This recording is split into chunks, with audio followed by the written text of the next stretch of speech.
Secretary Azar, Chairman Moriarty, Director Christensen, distinguished members of the delegation, friends from media, good morning. I'm truly delighted to welcome Secretary Azar and his delegation, the highest ranking U.S. delegation to visit Taiwan since 1979. On behalf of the Ministry of Foreign Affairs, I'm deeply honored to receive you.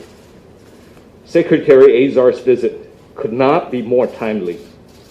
The world is still suffering from the COVID-19 pandemic, and many have to face a possible second, even third wave of outbreak. Taiwan, as opposed to some early predictions by international experts, has done fairly well in containing the pandemic. With early deployments of resources and quick responses by all related agencies, our people have been able to continue with their normal life uninterrupted by the threat of the virus. In fact, the people of Taiwan are all too familiar with dealing with threats, be it military, diplomatic, or the threat of epidemics. These are just parts of our daily adventures. Health officials in our Central Epidemic Command Center, just like the Commander-in-Chief and our military officials, are always on high alert and stand ready 24/7 to defeat the enemy, visible or invisible. The 2003 SARS taught us a hard lesson, and thanks to those invaluable experience, this time, Taiwan is able to showcase the world how an open society could deploy democracy and transparency in its combat against the virus. In contrast to an authoritarian model where the authority is too crippled to disclose facts, in the transparent Taiwan model, we simply cannot afford to lie or to conceal. We understand the COVID battle could not be fought in silos. Throughout the COVID-19 pandemic, Taiwan has donated 51 million surgical masks worldwide, including more than 10 million to the US and other PPEs, to provide sound protection to medical personnel on the front line. And we ask for nothing in return. Truth is, we even had to deliver these supplies quietly in some occasions to keep the recipients free from trouble. Yes, trouble from Beijing.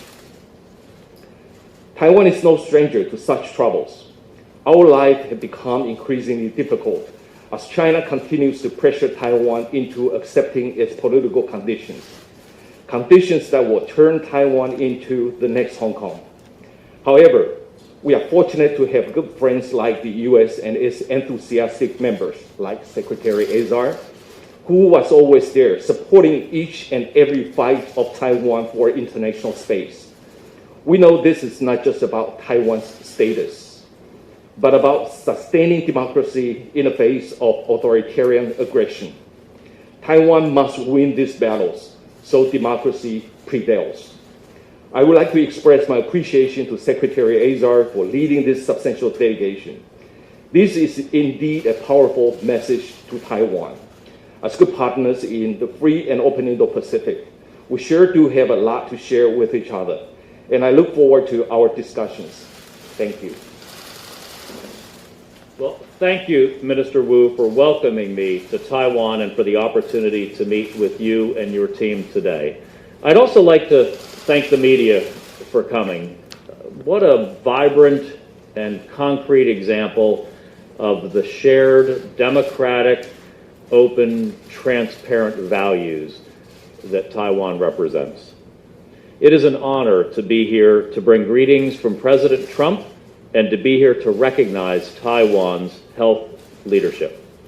The COVID-19 crisis has reminded us all that Taiwan has a great deal to be proud of on the world stage. You've been a model for the world in your COVID-19 response. Beyond that, you've come to the aid of your neighbors, including the Pacific Island states, with donated supplies and direct technical assistance under the slogan, Taiwan can help, Taiwan is helping. The United States believes that Taiwan's accomplishments should be recognized on the world stage, and that Taiwan should be able to share these lessons and its world-class expertise in international fora. I've made that point repeatedly in the World Health Organization, from which Taiwan has been excluded as an observer for the last 4 years. I have been a witness to the harmful and counterproductive results of excluding Taiwan from these international settings. In the spring of 2018, for instance, the World Health Organization put out an urgent call for funding to respond to an Ebola outbreak in the Western Democratic Republic of the Congo. Taiwan offered $1 million for this important fight. No strings, no conditions.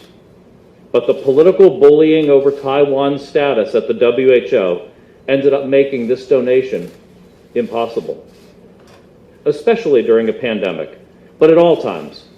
International organizations should not be places to play politics, especially on healthcare. They must be venues for constructive, open dialogue and cooperation. That spirit of openness is what has guided Taiwan's response to the pandemic, and the United States is proud to recognize that achievement.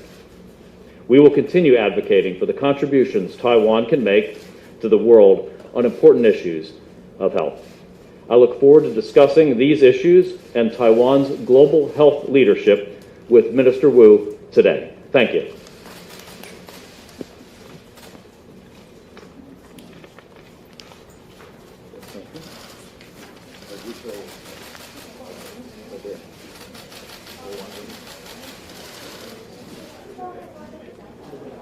好，那各位媒体，我们现在开放的部分就到这边为止。那门外呢，就是在报道台那边有2位部长的中英文讲稿，那欢迎各位现在就是麻烦移驾到那边去拿一下，谢谢。外面讲稿在外面，谢谢。